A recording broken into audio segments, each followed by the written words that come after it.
Following a stroke, which left him paralyzed on his right side and suffering failing eyesight and poor access to painting materials, he died and was buried the 16th of April in 1828 at the age of 82. Let's talk about the evolution of his style. Goya's development was not a conventional one.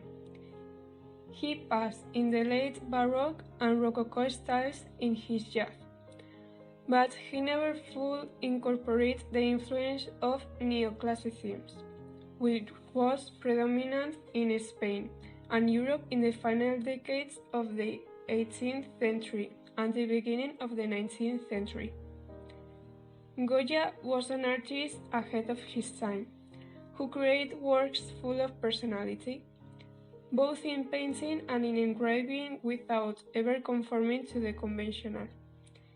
In effect, he predicts the predominant movements of the 19th and 20th century: Romanticism, Impressionism, Expressionism, and Surrealism were the principal movements to be influenced by his work.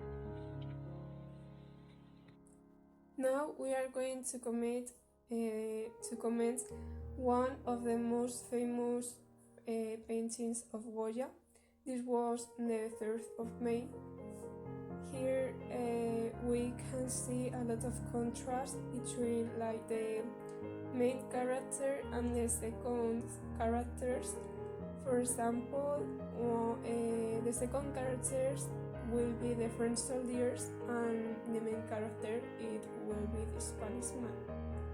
Here we can see a row of French soldiers aiming their guns at a Spanish man who stretches out his arms in submission both to the man and to his fate.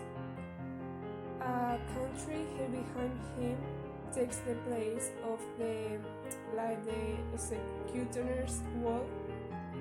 There is a pile of dead bodies at his feet, and there are a lot of blood. In the other side, there is a line of Spanish rebels stretching endlessly into the landscape, and they cover their eyes like to avoid watching the death that they know awaits them.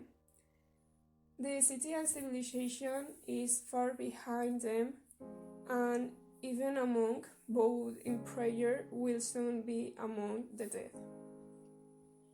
There is like a type of Christian iconography too, because if we observe the main character, the man's pose, it not only equates him with Christ, but also acts like an assertion of his humanity.